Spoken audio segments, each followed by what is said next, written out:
Hello students, मैं doctor Arvinder Kaur एक बार फिर से एमएड सेमेस्टर 3 की ऑनलाइन वीडियो क्लास में आप सभी का स्वागत करती हूँ। डियर स्टूडेंट, जैसा कि आप सभी जानते हैं कि आप मेरे साथ पेपर 11 में research method of education part 2 की पढ़ाई कर रहे हैं और आप सबको पता है कि हम लोग सैम्पलिंग टेक्निक्स के बारे में जान रहे थे। इससे पहले के वीडियो में हमने सैम्पलिंग टेक्निक्स के बारे में काफ़ी कुछ जाना है। हमने सैम्पलिंग टेक्निक की शुरुआत से सैम्पलिंग को समझा है और हमने ये भी जाना है कि सैम्पलिंग लेने के अलग अलग तरीके होते हैं। सैम्पलिंग की जो टेक्निक्स होती है उसको हम पर्टिकुलरली 2 पार्ट्स में डिवाइड करते हैं। एक क्या होती है प्रोबेबिलिटी सैम्पलिंग और दूसरी होती है नॉन प्रोबेबिलिटी सैम्पलिंग। आपको याद होगा कि पिछले वीडियो में मैंने आपको प्रोबेबिलिटी सैम्पलिंग की टेक्निक्स बताई थी।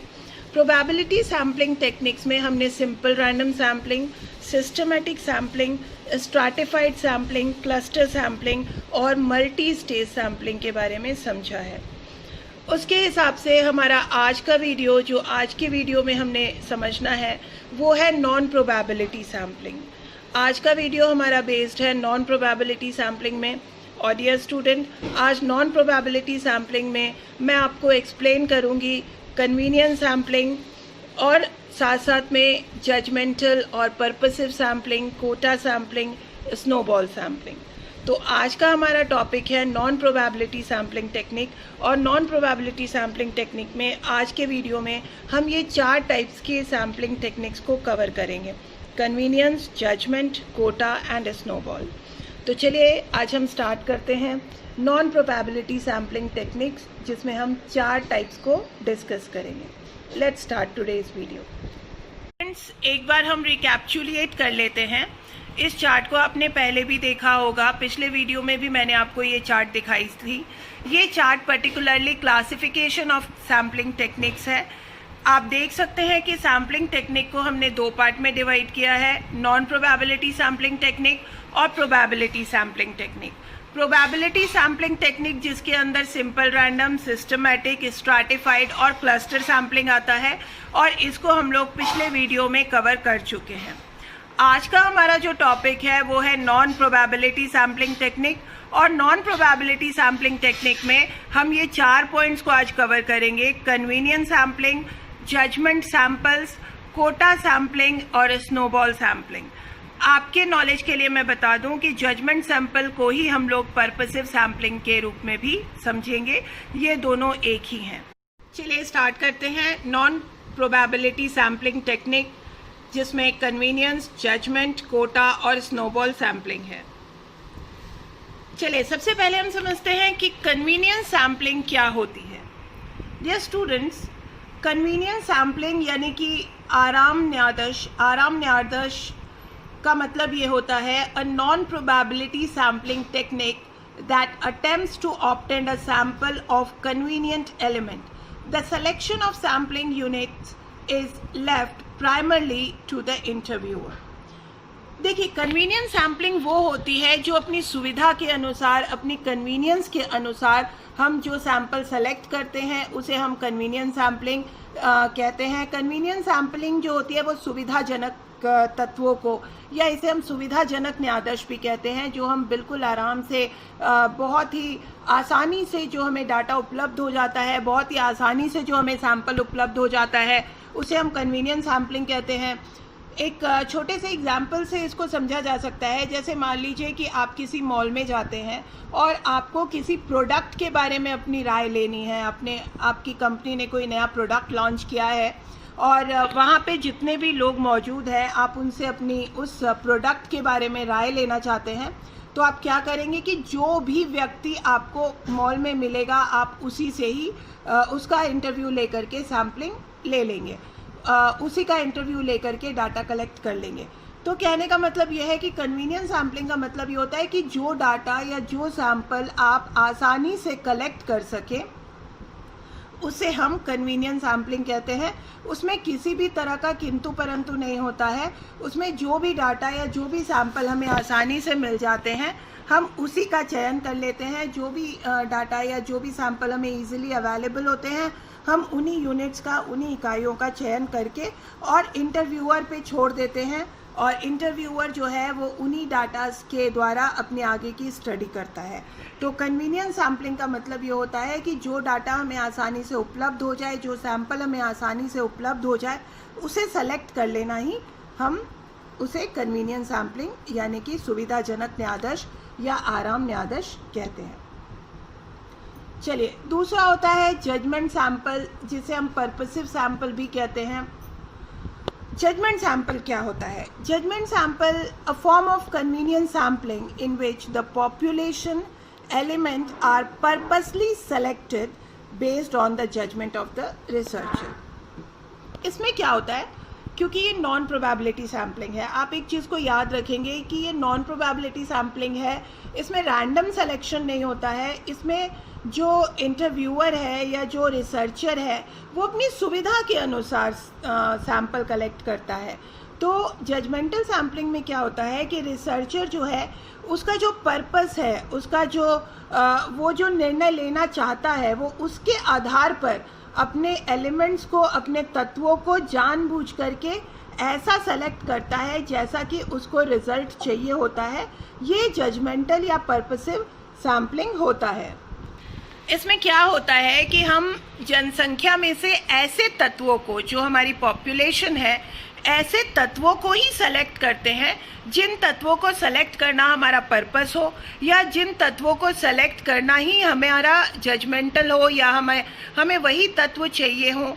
जैसे सपोज करिए कि डिफरेंट कलर के आपके पास बीड्स हैं और आपको येलो कलर ही सेलेक्ट करने हैं, तो आप क्या करेंगे कि जजमेंटल सैम्पलिंग में आप पर्टिकुलरली येलो कलर के बीड्स को ही आप एज अ सैंपल के रूप में सेलेक्ट करेंगे। इसको हम ऐसे भी देख सकते हैं। देखिए, पर्पसिव सैम्पलिंग या जजमेंटल सैम्पलिंग का, देखिए मैंने एक इंग्लिश डेफिनेशन दिया है। इंग्लिश मीडियम के स्टूडेंट इसको लिख सकते हैं और हिंदी मीडियम के स्टूडेंट भी इसे आसानी से समझ सकते हैं कि पर्पसिव सैम्पलिंग या जजमेंटल सैम्पलिंग जो होती है, ये सेलेक्टिव और सब्जेक्टिव सैम्पलिंग होती है। ये ऐसे ग्रुप को रिफ्लेक्ट करती है। It reflect a group of sampling technique that rely on the judgment of the researcher. ये जो है ये जजमेंट ऑफ द रिसर्चर पे डिपेंड होती है कि रिसर्चर जैसी जजमेंट करना चाहता है वो वैसा ही सैंपल कलेक्ट कर सकता है।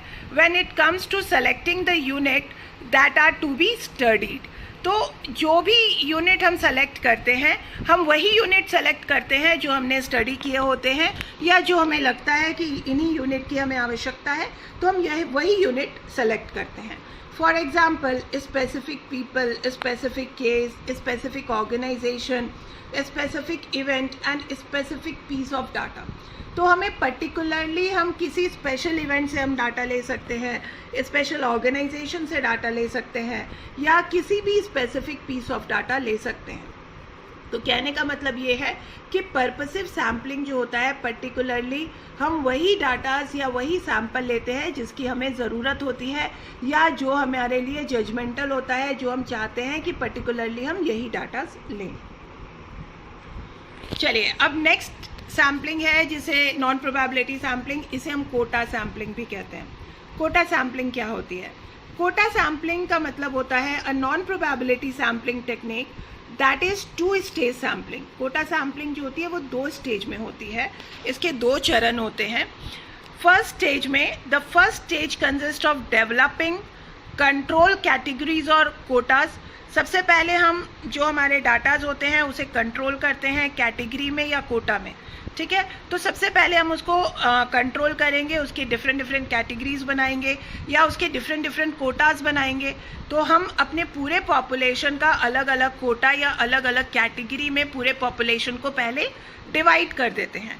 ये हमारा फर्स्ट स्टेज होता है। और सेकेंड स्टेज में हम क्या करते हैं? In the second stage, sample element are selected based on convenience और जजमेंट। सेकेंड स्टेज में हम क्या करते हैं कि हम वही सैंपल सेलेक्ट करते हैं जो हमें कन्वीनियंस है या जो हमारे पर्पसिव है, जो हमारे जजमेंटल है। कहने का मतलब ये हुआ कि सबसे पहले तो हम पूरे पॉपुलेशन का अलग अलग कोटा बना लेते हैं, उसका जो भी कोटाज है या जिस तरीके की कैटेगरी है उस अलग अलग कैटेगरी में उसको डिवाइड कर लेते हैं, अलग अलग कोटा में डिवाइड कर लेते हैं, और उसके बाद हम अपनी सुविधा के अनुसार या अपने निर्णय के अनुसार, जो हमें निर्णय चाहिए होता है उसके निर्णय के अनुसार उसमें से सैंपल सेलेक्ट करते हैं। इसको भी मैंने अलग से दिखाने की कोशिश की है, इसको अलग से समझिए कि selecting participant in numbers proportionate to their number in the larger population, no randomization means हम पार्टिसिपेंट को ऐसे सेलेक्ट करेंगे, सबसे पहले उनके अलग अलग प्रोपोर्शन बना लेंगे, बहुत बड़ी पॉपुलेशन में से पहले उनकी कैटेगरी को डिवाइड कर लेंगे और फिर उसमें से हम डाटा सेलेक्ट करेंगे, उसमें किसी भी तरह का रैंडमाइजेशन नहीं होगा। एक एग्जांपल देखिए, the number of students from each group that we would include in the sample would be based on the proportion of male and female student among the 10,000 university student। मान लीजिए कि आपको university student का sample collect करना है, ठीक है। तो यूनिवर्सिटी स्टूडेंट का सैंपल कलेक्ट करने के लिए आप क्या करेंगे कि मान लीजिए मैंने एग्जांपल लिया, मान लीजिए कि स्टूडेंट जो है वो 10,000 है, तो 10,000 हमारी पॉपुलेशन होगी। इन 10,000 स्टूडेंट में आप क्या करेंगे कि स्टूडेंट को डिवाइड कर लेंगे मेल और फीमेल में, कि मेल स्टूडेंट अगर मान लीजिए कि 5,000 है या फीमेल स्टूडेंट 5,000 है, तो सबसे पहले आप मेल और फीमेल स्टूडेंट को अलग अलग प्रोपोर्शन में डिवाइड कर लेंगे। मेल स्टूडेंट को अलग कर लेंगे, फीमेल स्टूडेंट को अलग कर लेंगे, तो मेल स्टूडेंट की अलग कैटेगरी हो गई और फीमेल स्टूडेंट की अलग कैटेगरी हो गई। जब आपके इन दोनों की अलग अलग कैटेगरी हो गई तो आप क्या करेंगे, डाटा ऐसे सेलेक्ट करेंगे कि 50 मेल और 50 फीमेल, या फिर आप इसको अलग अलग रेशियो में भी कर सकते हैं, जैसे 40 फीमेल या 60 मेल। तो कोटा सैम्पलिंग में यही होता है कि हम पहले उसके कोटाज को अलग से डिवाइड कर लेते हैं, फिर उसमें से डिफरेंट कोटा में से अपने इच्छा के अनुसार, अपने कन्वीनियंस के अनुसार हम सैंपल सेलेक्ट करते हैं। कोटा सैम्पलिंग को एक और एग्जाम्पल के साथ समझने की कोशिश करते हैं। Quota sampling, in quota sampling the selection of the sample is made by the interviewer. बहुत सिंपल है कि कोटा सैम्पलिंग में जो सैंपल का सिलेक्शन होता है वो इंटरव्यूअर के द्वारा या रिसर्चर के द्वारा होता है, who has been given quota to fill form specified subgroup of the population. Population के सब ग्रुप में से वो अपने स्पेसिफाइड कोटास को, अपने स्पेसिफाइड सैंपल को सेलेक्ट कर सकता है। तो step by step quota sampling कैसे होता है, एक एग्जांपल और देखते हैं। In a study wherein the researcher likes to compare the academic performance of the different high school class level, its relationship with gender and socio-economic status, and researcher first identify the subgroup। हमने एक example लिया, उसमें example में क्या लिया कि जैसे एक रिसर्चर है वो कंपेयर करना चाहता है academic performance of the student. जितने भी हाई स्कूल के स्टूडेंट हैं उनके एकेडमिक परफॉर्मेंस को वो कंपेयर करना चाहता है। तो वो कैसे कैसे कंपेयर करना चाहता है, ये देखिए। वो कंपेयर करना चाहता है क्लास वाइज, जेंडर वाइज और उनके सोशियो इकोनॉमिक स्टेटस वाइज। तो ये उसने अलग अलग कैटेगरी बनाई, class wise category, relationship wise category और उनके जेंडर वाइज कैटेगरी और सोशियो इकोनॉमिक स्टेटस के अनुसार कैटेगरी। तो अब वो इसमें क्या करेगा कि हर एक स्टूडेंट को अलग अलग कैटेगरी में डिवाइड करेगा। सबसे पहले क्लास वाइज स्टूडेंट को अलग करेगा, फिर gender wise male female student को अलग करेगा, फिर उनके सोशो इकोनॉमिक स्टेटस के अनुसार उनकी कैटेगरी को अलग करेगा और अलग अलग कैटेगरी में से वो अपनी इच्छा के अनुसार डिफरेंट सैंपल ले लेगा। तो इसे हम कोटा सैम्पलिंग कहते हैं। चलिए अब हम आज के वीडियो की लास्ट सैम्पलिंग स्नोबॉल सैम्पलिंग के बारे में जानने की कोशिश करते हैं। स्नोबॉल सैम्पलिंग जिसे हम व्यापक न्यायादर्श कहते हैं। स्नोबॉल सैम्पलिंग का क्या मतलब होता है? Dear student, snowball sampling a non probability sampling technique in which an initial group of respondent is selected randomly. Subsequent respondents are selected based on the referral or information provided by the initial respondent. This process may be carried out in waves by obtaining referral from referral. कहने का मतलब बहुत ही simple है। Snowball sampling का मतलब होता है कि आप इस तरीके से सैम्पलिंग लेते हैं, हालांकि जो रिस्पोंडेंट होते हैं उसकी जो सैम्पलिंग होती है एक तरह से रैंडमली होती है, लेकिन जो रिस्पोंडेंट होते हैं, जो आपके डाटा की यूनिट है, वो आगे आपको रेफ़र करते हैं और सैम्पल के लिए। फिर जो आगे रेफ़र सैम्पल होते हैं वो आपको आगे और रेफ़र करते हैं। कहने का मतलब ये है कि इसमें जो हमारा सैम्पल होता है, हमारा सैम्पल छोटा होता है और फिर हम आगे उनसे रेफरेंस लेकर के और सैम्पल को बढ़ाते हैं। फिर जो हमारे आगे का सैम्पल होता है उससे रेफरेंस लेकर के हम और अपने सैम्पल को बढ़ाते हैं, और इसको हम तब तक बढ़ाते रहते हैं जितने की सैम्पल के डेटा की हमें रिक्वायरमेंट है। आइए इसको हम एग्जाम्पल से समझते हैं। एग्जाम्पल से आप इसको बहुत ईजिली समझ पाएंगे। सबसे पहले देखिए एक डेफिनेशन और है, एक डेफिनेशन और मैं आपको बता रही हूँ। A non probability sampling technique where existing study subject recruit further subject from among their एक्विटेंसेस।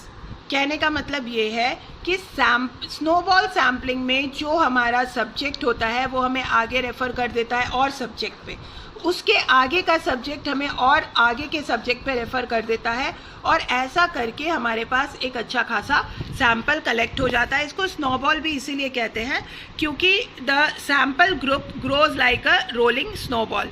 जैसे स्नोबॉल रोल करता है और आगे आगे बढ़ता है, वैसे ही हमारे जो रिस्पोंडेंट है, हमारा फर्स्ट रिस्पोंडेंट जो होगा वो आगे रेफ़र करेगा अपने फ्रेंड को, और जो फ्रेंड होगा वो आगे रेफ़र करेगा अपने फ्रेंड को, एंड सो ऑन। ये रेफरेंस मिलती जाएगी और आपका डाटा कलेक्ट होता जाएगा, और जितने आपके डाटा कलेक्ट की ज़रूरत है, जितना आपके सैम्पल की ज़रूरत है, उतना सैम्पल कलेक्ट करने के बाद आप इसको स्टॉप कर देंगे। देखिए इसको हम ऐसे समझ सकते हैं। ये है हमारा फर्स्ट सैम्पल, ये जो पर्सन पिक्चर में आपको दिख रहा है ये हमारा फर्स्ट सैम्पल है। इसने आगे 2 फ्रेंड्स को रेफ़र किया कि उसको आप सैम्पल के तौर पे ले सकते हैं। आपने उनको 2 सैम्पल के तौर पे ले लिया। फिर उन दोनों ने आगे 3 फ्रेंड्स को रेफ़र किया जिसको आपने सैम्पल के तौर पे लिया। फिर उन 3 फ्रेंड्स ने आगे और 2 3 लोगों को रेफ़र किया। तो इससे क्या है कि आपका सैम्पल साइज़ बढ़ते जा रहा है, जो कि स्नोबॉल की तरह रेफ़र करते जा रहा है, और स्नोबॉल की तरह आपको सैम्पल मिलते जा रहे हैं। और जितना आपको सैम्पल चाहिए उतना लेने के बाद आप वहाँ पे उस सैम्पलिंग को स्टॉप कर देंगे, सैम्पलिंग के कलेक्शन को स्टॉप कर देंगे। तो इसको आप इस तरीके से एक बार फिर से समझ लीजिए कि snowball sampling method is purely based on reference. ये रेफरेंस पे बेस्ड होता है। आपके फ्रेंड्स आगे आपको रेफ़र करते हैं, या जो आपका सैम्पल है वो आगे सब्जेक्ट को रेफ़र करता है, and that is how a researcher is able to generate a sample. इसी तरह से रिसर्चर जो है वो आगे के सैम्पल को जनरेट कर पाता है। Therefore, this method is also called the chain referral sampling method. इसको हम लोग chain referral sampling method के नाम से भी जानते हैं और snowball sampling method के नाम से भी जानते हैं। This sampling technique can go on and on. ये sampling technique चलती रहती है just like snowball increasing in size। जैसे snowball जो है वो अपने साइज़ में बढ़ता रहता है, वैसे ही ये sampling अपने साइज़ में बढ़ती रहती है, जब तक कि आपको enough डाटा एनालाइज करने के लिए ना मिल जाए, और जब तक कि आप अपने जो भी स्टडी है उसका कंक्लूजन ना ड्रॉ कर लें। तो इस तरह से आप अपने सैम्पल साइज़ को बढ़ाते रहते हैं। देखिए स्नोबॉल सैम्पलिंग का मैंने एक चार्ट बनाया है ताकि आपको समझने में आसानी हो। सबसे पहले हमारा एक सैम्पल था, एक सैम्पल ने 2 और को रेफ़र किया, 2 और सैम्पल ने 3 और को रेफ़र किया, और 3 और जो हमारे सैम्पल थे उन्होंने और 2 3 सैम्पल्स को रेफ़र किया है। तो इस तरह से ये हमारी सैम्पलिंग आगे बढ़ती जाती है, और इसी तरह से हम अपना सैम्पल सेलेक्ट करते हैं या सैम्पल कलेक्ट करते हैं। तो ये हुई snowball sampling. Dear student, I hope कि आपको ये 4 सैम्पलिंग समझ में आ गई होगी। Snowball sampling, convenience sampling, quota sampling, ये चारों सैम्पलिंग आपको समझ में आ गई होगी। एंड पर्पसिव यानी कि जजमेंटल सैम्पलिंग। तो चलिए आज के वीडियो में अगर आपको कोई भी प्रॉब्लम हो तो इवनिंग की क्लास में आप मुझसे पूछिए या व्हाट्सएप करके पूछिए। नेक्स्ट वीडियो में हम आगे की स्टडी करेंगे। Thank you so much.